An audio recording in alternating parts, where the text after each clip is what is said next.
Yes, you. Can you survive the Saw traps? Let's explore the world of Saw and the disturbing mind of John Kramer, or the Jigsaw Killer, or just Jigsaw, or Jiggy. Jigsaw, John Kramer, the Jigsaw Killer, he devised these traps for individuals, if you see in the movies, right? Why? Well, for people who he thinks has wasted or misused their lives. So each Saw trap serves a purpose for the specific person, testing the victim's will to live. We all know this. I'm sure we've all seen Saw movies. So these force the subject into a near-death situation. They either choose to live or they choose to die. Think of the traps as like a rehabilitation, like a quick fire rehabilitation, right?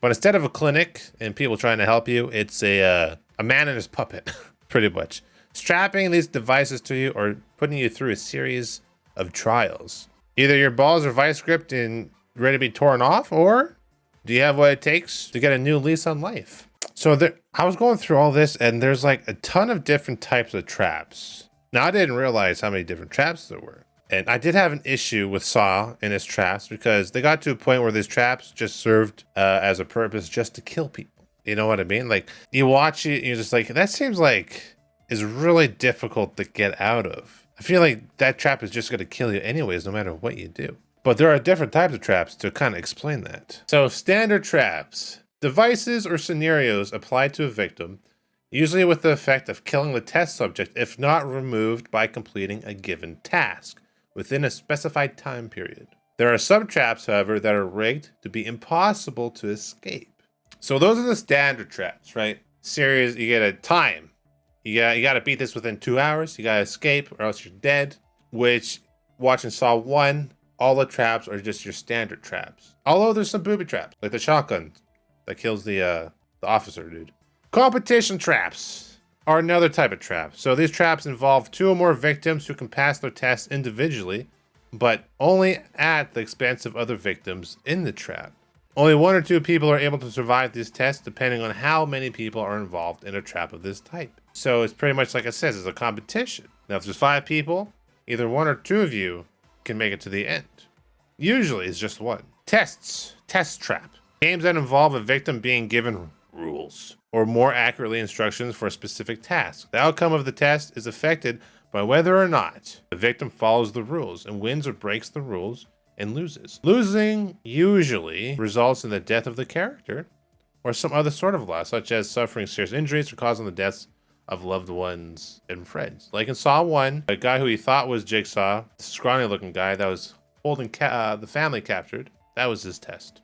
Not a trap, but a test. Trials are a series of tests or traps that the victims must face with the intent of gauging the character's psychological progress from the first game to their final test. So they can start off terrible, but then they come around and they win, and then Jigsaw is like, you're my protege now. Security traps, traps designed to halt the progress of their victims or prevent them from escaping. These types of traps are also used to protect Jigsaw and his followers from the intervention of the police or other intruders. So security traps would be like the trap in Saw 1 with the shotguns hanging from the ceiling and they're chasing Jigsaw down and then the cop gets obliterated. That would be a security trap. Execution traps. Traps that were designed as games on their own but were instead used to kill certain victims that failed to accomplish their tasks, or used to just kill them. Inescapable traps, kind of like the execution traps, but aren't preceded by games and were just used to kill people. Okay, so never mind. Execution traps, different.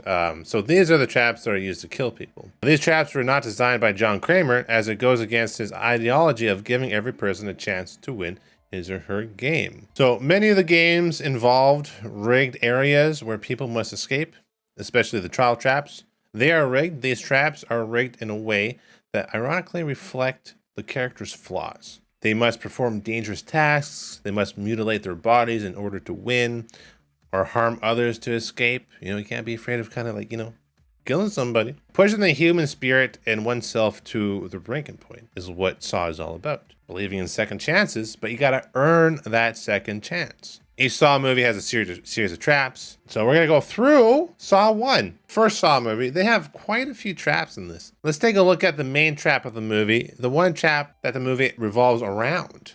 The bathroom trap.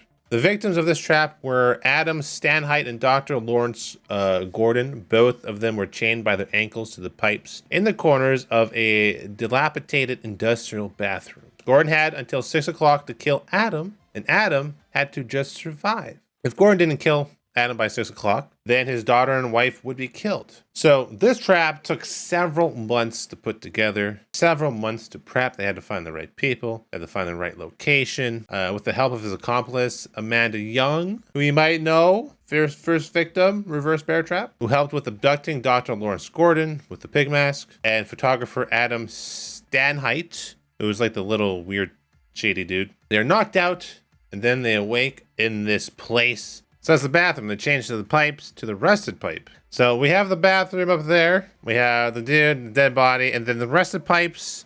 And of course, in this room, you have like the heart on the toilet, right? That they find later. And then in the wall itself, there's more. So there's like a bunch of like hidden objects that they use. And inside the toilet, they find hacksaws. So watching this scene, you see the key get sucked down the drain. Whoopsie. That Amanda, his accomplice, left in the tub for him. So I was kind of curious to imagine, what if he didn't freak out? What if he didn't pull the plug on the tub and that he had the key to the chains? How would that change the whole scenario, you know?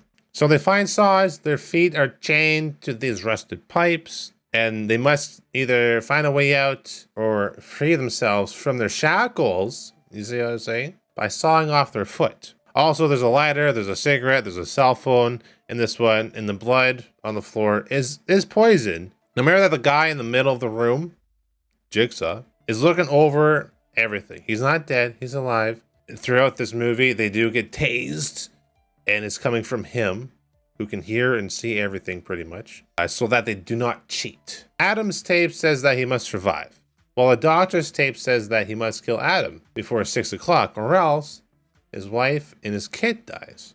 Now, how do we defeat the trap? How would you guys defeat this trap?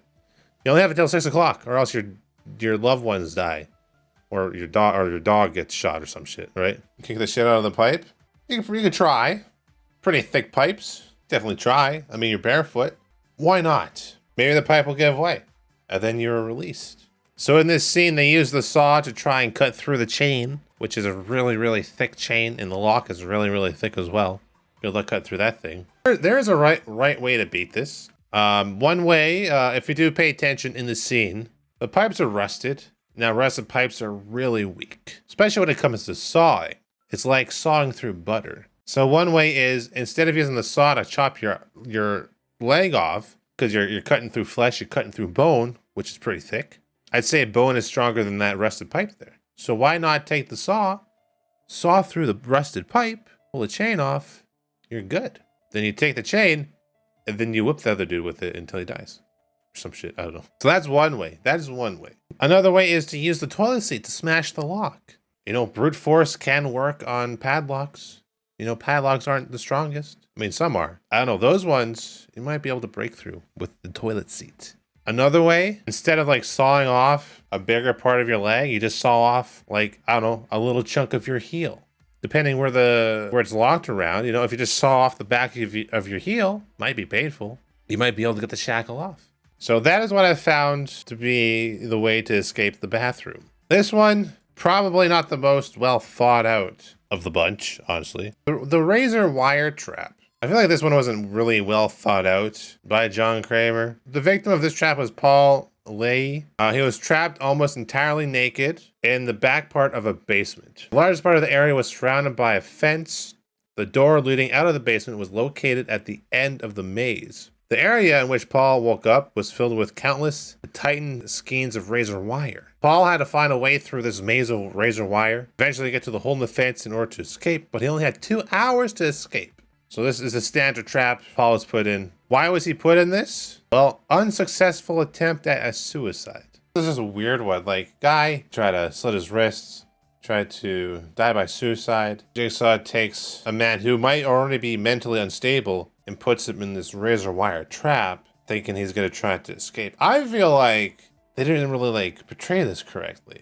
I feel like he would have just killed himself anyways. He ended up throwing himself onto the razor wire. Not one of the worst traps, but the thought of being naked, trying to go through razor wire, kind of unsettling, I think.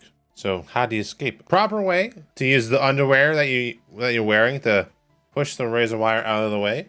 That's one of the ways. Now, if you pay attention to the scene, you look at the floor. There are no wires on the floor. So you could simply get onto your belly and you could just crawl under the wires. Sure, you'll get cut, but at least you're protecting vital organs and your vital arteries from being cut and bleeding to death. So that's one of the main ways, right? All you got to do is go on his belly and just kind of crawl through, or use the underwear to push the wire out of the way. So if he would have just like crawled, like slowly, he had 2 hours. You know, you guys, you could have made it, guys. Another way, the wires are like kind of like the razor wires, but they also have like a little hook in them. So what you could do, because you're also encaged in this cage, is you could take the razor wire and like hook it up into the cage itself so it wouldn't fall on you. So you could just move them out of the way that way as well. Another way, if you have friends and family, you could do nothing. You could just sit there and hopefully wait to be found. Though Paul was a loser and he didn't have anyone in his life, so that probably wouldn't have worked for him, because they found him 3 weeks later. Could you survive 3 weeks without eating? A big guy like that, maybe. It's not the best trap. It's definitely not well thought of, but there's definitely a lot of flaws in it.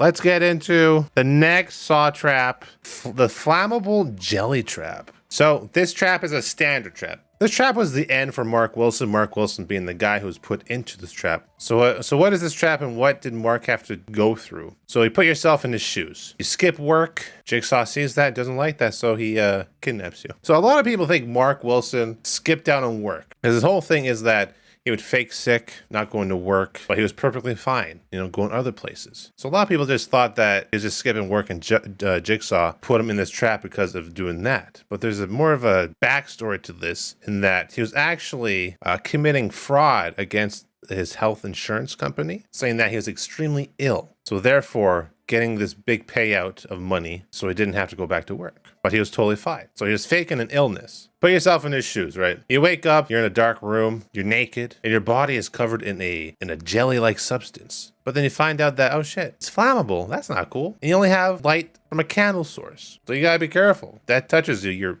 up in smoke. So not only do you have this flammable liquid on your body and you're naked, you have a slow-acting poison that is slowly eating away at you. So you only have a certain amount of time to get through this trap. And the antidote was hidden inside a heavy secured safe, and the combination code was written on the wall, but this wall was covered in a bunch of different numbers. But the code was written in a different way than the other numbers, so it kind of stood out. But it was a dark room. You have to use this little candle to go up to like each number and see if it's the correct number sequence to use. But that's not all. On the floor is shards of glass, like just littered on the floor. So you have no shoes on, you're naked. You have to step on this glass, which is like severing your feet, cutting into your skin, making you bleed. You're naked, you're holding this candle up, trying to like find these fucking numbers to get the antidote that's in the safe. The question is, how do we beat this trap?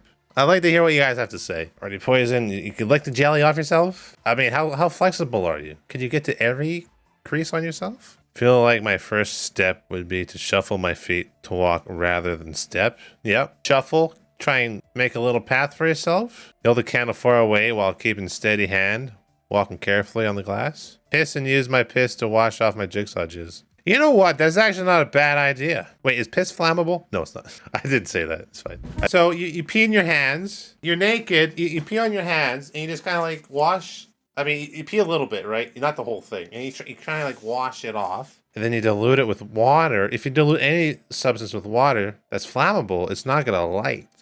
So you might be onto something there, right? Unless he drained your pee from you? I don't know. One thing you do with the jelly is take a piece of glass. Maybe like find a big piece of glass. You scrape the jelly off yourself onto the glass. Okay? Be careful not to cut yourself. You move to the corner and you get a couple pieces covered in this flammable shit. You light that on fire as they're in the corner, giving you more light. Then you can blow out the candle, and then you'll probably have enough light to see. You get more light. You don't have to carry the candle with you. No fear of lighting yourself on fire.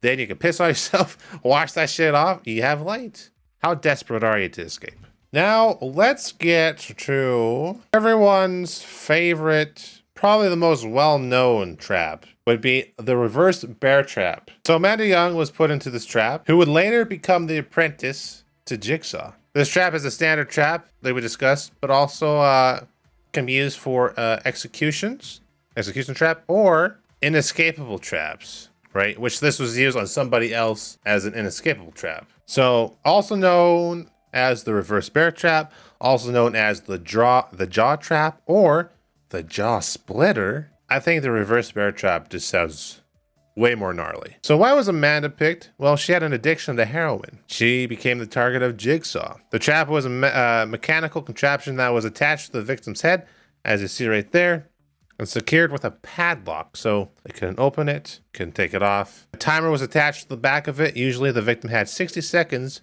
to find the key, unlock the trap, and remove it. If the victim failed to do so, the trap would burst open, and there are two different versions of the trap in the theatrical version and the director's cut. In the first version, the timer was started once a metal pin was pulled out of the trap, whoop. Whereas the director's cut, the timer was activated by a lever, which was also connected to another trap. How do we beat the reverse bear trap? So put yourself in her shoes. You wake up, you're strapped to a chair. This fucking hunking junk thing is on your face. You have 60 seconds to find the key and get out. But the timer doesn't start until the pin in the back is pulled. Amanda, in her panic, was not aware of the pin. So she panicked, she got up, pin pulled, the timer started. The key was in the stomach of a guy, Donnie Greco. So what do we do? There's a couple ways. Without killing the other guy, you can kill the other guy. You don't have to kill the other guy. Fist the key out of his butt. I mean, if you want to get down and dirty, sure. One way you can do it is how Detective Hoffman escaped. Detective Hoffman had this, the 2.0 version fitted onto himself, right? What he did was he found a way to cram the bear trap between two pipes, or something that'll stop it from opening. It'll be painful, but it'll stop it from opening all the way. As a stop it, then it gives you time to take it off. Or it prolongs your inevitable death. That's one way. Maybe you can find two cement pieces right in this room where Amanda is. Shove your face in there, and then maybe you have more time to take it off. Another way is to be calm. A key to all saw traps is to remain calm. Jigsaw wants you to panic. So when you're strapped in this chair, you remain calm. You assess your situation. You start to feel around for it. Maybe you feel the padlock, and then maybe you feel the pin with the little wire. You're like, well, that's not good.